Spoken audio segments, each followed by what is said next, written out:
فأعوذ بالله من الشيطان الرجيم بسم الله الرحمن الرحيم المال والبنون زينة الحياة الدنيا والباقيات الصالحات خير عند ربك ثوابا وخير أملا۔ معزز و مکرم مسلیان اکرام اور خواتین اسلام ماں و بہنوں، الحمدللہ اللہ سبحانہ و تعالیٰ کی توفیق سے آج ہم لوگوں نے نماز تراویح کا 30واں قیام رمضان ہم لوگوں نے مکمل کیا ہے۔ اللہ رب العالمین سے دعا کرتے ہیں کہ اللہ رب العالمین ہم سب کے اس قیام کو اور نماز تراویح کو قبول فرمائے، اور اللہ کے رسول صلی اللہ علیہ وسلم کے فرمان کے مطابق کہ من قام رمضان ایمانا واحتسابا غفر له ما تقدم من ذنبه، اللہ رب العالمین ہم سب کے سابقہ گناہوں کی مغفرت فرما دے، اور اللہ رب العالمین ہمارے روزوں کو بھی قبول فرما دے، ہمارے لیلۃ القدر کو بھی اللہ رب العالمین قبول فرما دے۔ ہم سب کی دعا، تلاوت قرآن، ذکر و اذکار، صدقات و خیرات، جو بھی ہم نے عبادتیں کی ہے، اللہ رب العالمین قبولیت سے نوازے، اور ہم سب کی لغزشوں کو، گناہوں کو، خطاؤں کو اور سیئات کو اللہ رب العالمین معاف فرما دے، آمین یا رب العالمین۔ سورۃ الکہف اور پھر سورہ بنی اسرائیل، اس کے بعد سورہ مریم کی چند آیتیں تلاوت کی گئی ہیں۔ سورہ کہف کی فضیلت کے بارے میں آپ کو علم ہوگا کہ اللہ کے رسول صلی اللہ علیہ وسلم نے فرمایا کہ جو بندہ سورۃ الکہف کے ابتدائی یا آخری 10 آیتیں یاد کرے اور پھر پڑھے تو اللہ رب العالمین اس بندہ کو فتنہ کے دجال سے محفوظ رکھتا ہے۔ فتنہ دجال بہت بڑا فتنہ ہے، اور اللہ کے رسول صلی اللہ علیہ وسلم نے فرمایا حدیث پاک کے اندر کہ کوئی ایسے نبی اس روئے زمین سے نہیں گزرے جنہوں نے فتنہ دجال سے لوگوں کو بچنے کی تلقین نہ کی ہو۔ اسی لیے صحابہ کرام کہا کرتے تھے، صحیح بخاری کی روایت ہے کہ جب آخری تشہد میں ہم بیٹھتے تو نبی صلی اللہ علیہ وسلم ایک دعا سکھایا کرتے تھے، اور دعا کو ٹھیک اسی طریقے سے سکھاتے جس طریقے سے قرآن کی کوئی سورت سکھا رہے ہیں، جس میں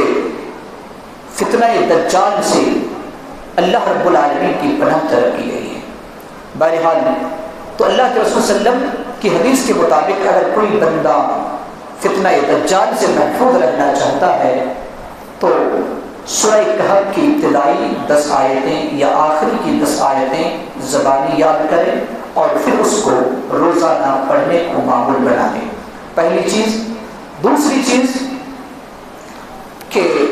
اللہ کے رسول صلی اللہ علیہ وسلم سے ایک حدیث سے ثابت ہے، غالباً مسند احمد کی یہ حدیث ہے، اور علامہ ناصر الدین البانی نے اس حدیث کو صحیح قرار دیا ہے کہ جو شخص سورۃ الکہف جمعہ کے دن پڑھے گا، اللہ رب العالمین خاص طور سے ایک روشنی اس بندہ کو عطا کرے گا۔ صحیح بخاری کی روایت میں ہے کہ ایک صحابی رسول سورہ کہف کی تلاوت کر رہے تھے، اچانک اس کا جو جانور بندھا ہوا تھا وہ بتکنے لگا، پھر پڑھنا بند کیا، پھر بدکنا بھی بند کر دیا، کودنے لگا تھا، پھر پڑھنے لگے، پھر کودنے لگا۔ وہ صحابی رسول آسمان کی طرف دیکھتے ہیں تو بادل جیسا کچھ نظر آتا ہے۔ صحیح بخاری کی روایت، اللہ کے رسول صلی اللہ علیہ وسلم کے پاس جب یہ بات پہنچی اور انہوں نے کہا تو کہا کہ در حقیقت اللہ کی رحمت تھی، بلکہ اللہ کے فرشتے تھے، اور جو بندہ اپنے گھر میں رحمت اور برکت کا طلبگار ہے اسے چاہیے کہ قرآن کی تلاوت کرے اور خاص طور سے سورہ کہف کی تلاوت کرے۔ لہٰذا یہ چند فضائل سورہ کہف سے متعلق ہے۔ سورہ کہف میں بہت ساری باتیں نصیحت کے طور پر بیان کیے گئے ہیں۔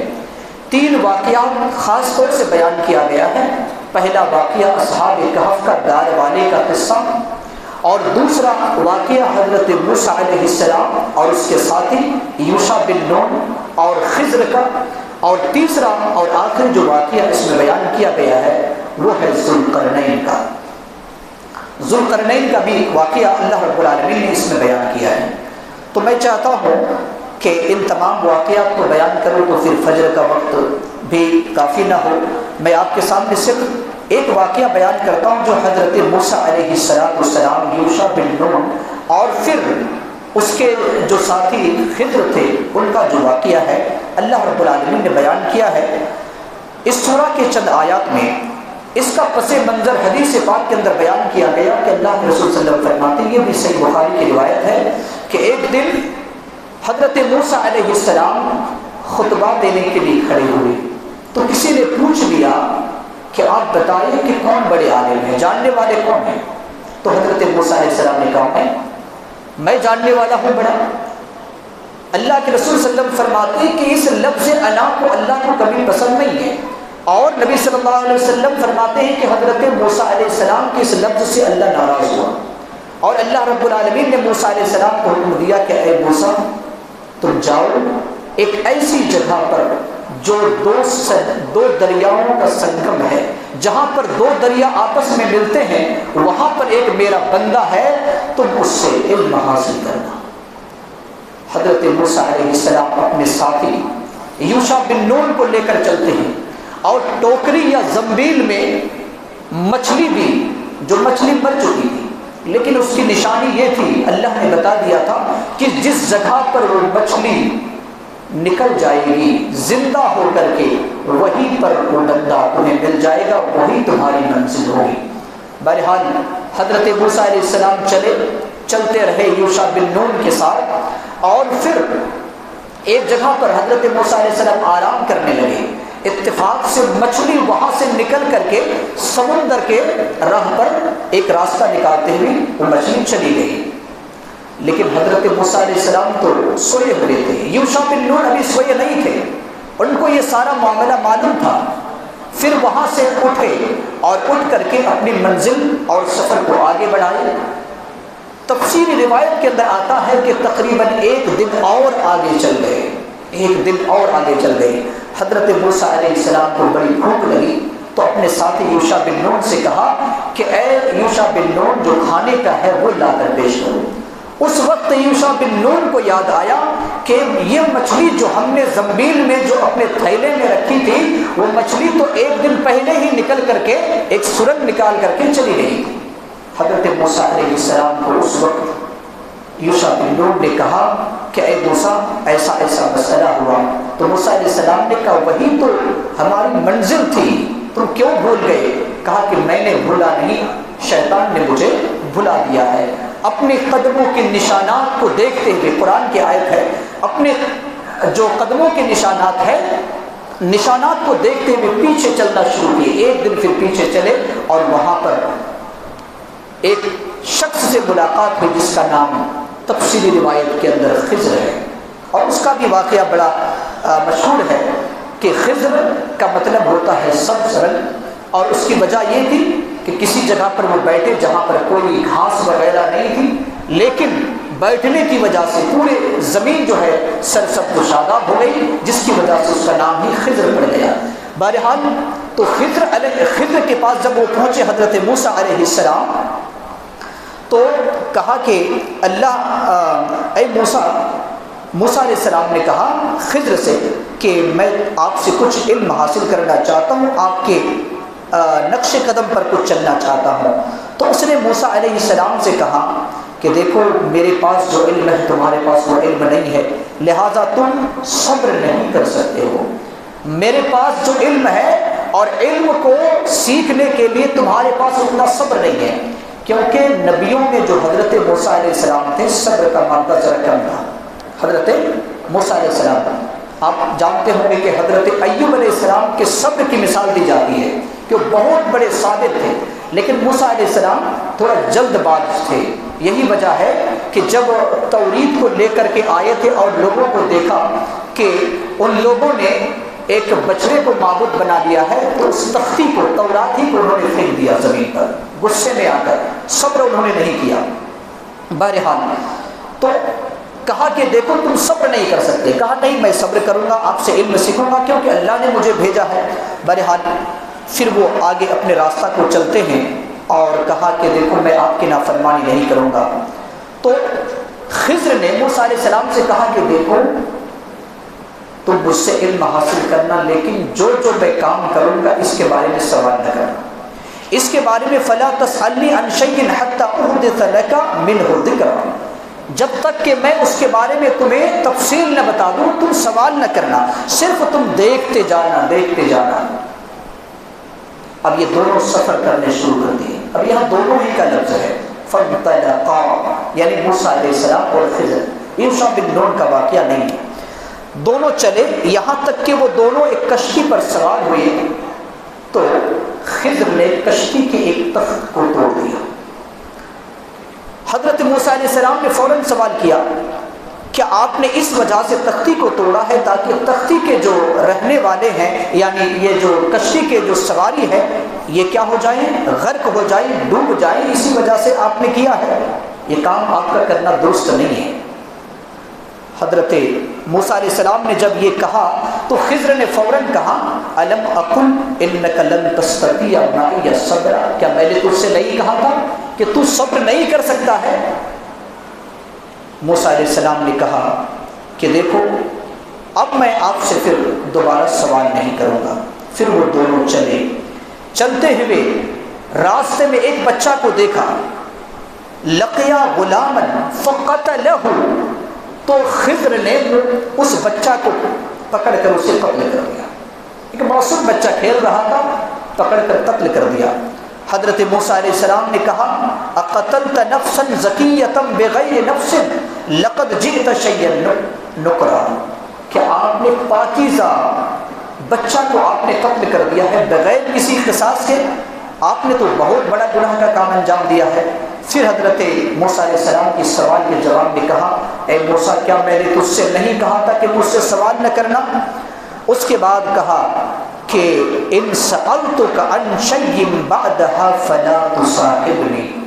اگر میں تیسرا سوال کر دوں تو پھر اس کے بعد اب آپ کی اور میری جدائی ہو جائے گی، آپ میرے ساتھ نہ لے جانا۔ اللہ کے رسول صلی اللہ علیہ وسلم فرماتے ہیں کہ کاش حضرت موسیٰ علیہ السلام صبر کیے ہوتے تو اور کچھ ہمیں اور بھی علم ہو جاتا۔ بہرحال وہ چلے اور چلتے ہوئے ایک گاؤں میں پہنچے۔ اب کھانا بھی ختم ہو چکا تھا، ان لوگوں نے کہا کہ ہمیں کھانا چاہیے، ہمیں اپنا مہمان بنا لو، تو فَأَبَوْا أَن يُضَيِّفُوهُمَا، گاؤں والوں نے مہمان بنانے سے انکار کر دیا، نہیں ہمارے یہاں پر مہمان کی کوئی گنجائش نہیں ہے، تم آگے کا راستہ دیکھو۔ لیکن اتفاق سے اسی بستی میں ایک دیوار کو دیکھا جو قریب تھا کہ وہ دیوار گر جائے۔ حضرت موسیٰ علیہ السلام دیکھ رہے ہیں کہ خضر نے کیا کیا، اس دیوار کو سیدھی کر دیا، اَيَنْقَضَّ فَأَقَامَهُ، اس دیوار کو سیدھی کر دیا۔ تو حضرت موسیٰ علیہ السلام نے کہا کہ اس گاؤں والے اتنے بدتمیز ہیں کہ ہمیں مہمان نوازی کے لیے بھی کچھ کھانا نہیں دیا، اگر آپ چاہتے تو کیوں بغیر مزدوری کے آپ نے اس دیوار کو کیوں سیدھی کیا؟ آپ کو چاہیے تھا کہ مزدوری لیتے اور اس مزدوری سے، اس پیسے سے ہم کیا کرتے، کچھ کھا لیتے۔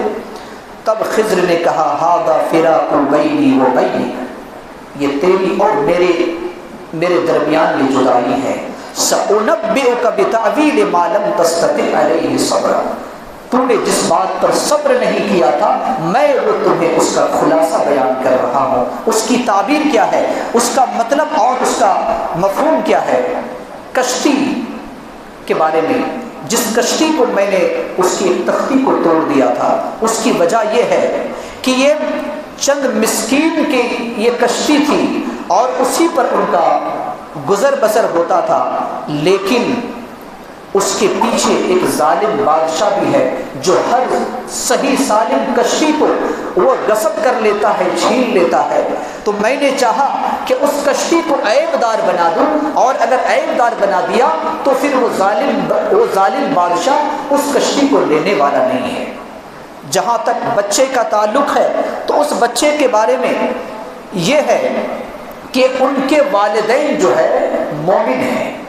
اور مجھے اس بات کا ڈر ہے کہ یہ اپنی اولاد کے پیچھے پڑ کر کے کفر اور سرکشی کی طرف یہ چلے جائیں۔ یہ بچہ جو ہوتا یہ سرکش بچہ ہوتا، لہذا میں نے اسے قتل کر دیا۔ اللہ رب العالمین اسے بہترین اولاد عطا فرمائے گا جو ان کے لیے پاکیزہ اولاد ہوگی۔ اور تیسرا جو میں نے دیوار کو کھڑی کر دیا تھا، اس کی وجہ یہ ہے کہ یہ دو یتیم بچوں کے اس شہر میں وہ دیوار ہے، اور ان کے والدین کا انتقال ہو گیا ہے، اور اس دیوار کے نیچے خزانے ہیں۔ وَكَانَ تَحْتَهُ كَنْزٌ لَهُمَا، اور ان دونوں کے جو والد ہیں وہ بہت ہی اچھے تھے، لہٰذا میں نے ارادہ کیا کہ جب یہ دونوں جوان ہو جائیں گے، بالغ ہو جائیں گے، تو اپنے خزانے کو نکالیں گے، اور نکالنے کے بعد پھر اپنی زندگی کے لیے گزر بسر کریں گے۔ تو یہی وہ کام تھا جس پر تو نے صبر نہیں کیا تھا، جس کی وجہ سے میں نے اب میرے ساتھ اور تمہارا کوئی تعلق نہیں ہے۔ تو یہ ایک واقعہ ہے۔ آخری بات میں پڑھ کر اپنی بات کو ختم کرتا ہوں، جو آیت نمبر 49 میں ہے۔ اللہ رب العالمین نے فرمایا وَوُضِعَ الْكِتَابُ فَتَرَى الْمُجْرِمِينَ مُشْفِقِينَ مِمَّا فِيهِ وَيَقُولُونَ يَا وَيْلَتَنَا مَا لِهَذَا الْكِتَابِ لَا يُغَادِرُ صَغِيرَةً وَلَا كَبِيرَةً إِلَّا أَحْصَاهَا وَوَجَدُوا مَا عَمِلُوا حَاضِرًا وَلَا يَظْلِمُ رَبُّكَ أَحَدًا۔ کتاب کو پیش کی جائے گی قیامت کے دن۔ ہر انسان کی زندگی، ہماری اور آپ کی زندگی، ہر ایک انسان کی کتاب جو قیامت کے دن پیش کی جائے گی، تو اللہ رب العالمین نے نبی صلی اللہ علیہ وسلم سے فرمایا فَتَرَى الْمُجْرِمِينَ، آپ گنہگاروں کو دیکھیں گے مُشْفِقِينَ مِمَّا فِيهِ، وہ ڈر رہے ہوں گے اس بات سے جو اس کتاب کے اندر درج ہے، جو باتیں لکھی ہوئی ہے۔ وَيَقُولُونَ، اور وہ پڑھ رہے ہوں گے اور کہہ رہے ہوں گے، پڑھتے ہوئے۔ اگر کوئی انسان جاہل بھی تھا اس دنیا میں تو وہاں پر اسے پڑھنا آئے گا، اور کیا کہیں گے؟ یا ویلتنا ما لہذا الکتاب، اس کتاب کو کیا ہو گیا؟ لا یغادر صغیرۃ ولا کبیرۃ الا احصاها، جس کتاب نے چھوٹے اور بڑے کسی بھی گناہ کو نہیں چھوڑا ہے، سب کو لکھ دیا ہے۔ ووجدوا ما عملوا حاضرا، اور وہ لوگ جو بھی عمل کیے تھے اس کو حاضر پائے گا۔ ولا یظلم ربک احدا، اور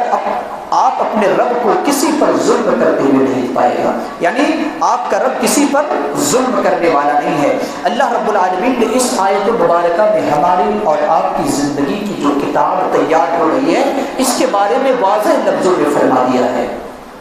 لہذا ہم اور آپ اپنی زندگی کو اس طریقے سے گزاریں کہ ہمیں اور آپ کو یہ افسوس نہ کرنا پڑے کہ اس کتاب کے اندر کیا کیا لکھا ہے، جو بھی ہم نے چھوٹے اور بڑے گناہ کو کیا ہے سب ہمارے سامنے موجود ہے۔ قیامت کا دن ہوگا، کتاب کے بارے میں قرآن مقدس کے کئی آیتوں میں اللہ رب العالمین نے بتایا ہے فَأَمَّا مَنْ أُوتِيَ كِتَابَهُ بِيَمِينِهِ فَيَقُولُ هَاؤُمُ اقْرَءُوا كِتَابِيَهْ، جس کے کتاب یا جس کا نامہ اعمال اس کے داہنے ہاتھ میں دیے جائیں گے، وہ بندہ کہے گا هَاؤمُ اقْرَءُوا كِتَابِيَهْ، میری نامہ عمل پڑھو، میری کتاب کو پڑھو۔ خوشی کے مارے ایک دوسرے کو کہیں گے لو میرا نامہ اعمال پڑھو۔ جس طریقے سے دنیا میں ایک بچہ اگر پاس ہوتا ہے اور اتنا نمبر لاتا ہے کہ فل مارک نمبر لاتا ہے، 10 مارک نمبر لاتا ہے، پاس ہو جاتا ہے، تو وہ اپنے آپ کو لوگوں کے سامنے پیش کرتا ہے، کہتا ہے کہ دیکھو میرا رزلٹ کیسا ہے، میرا نامہ اعمال کیسا ہے، میں نے جو ایگزام دیا تھا اس کا نتیجہ اور اس کا ثمرہ کیا آیا ہے، لو پڑھو۔ لیکن جو فیل ہو جاتا ہے،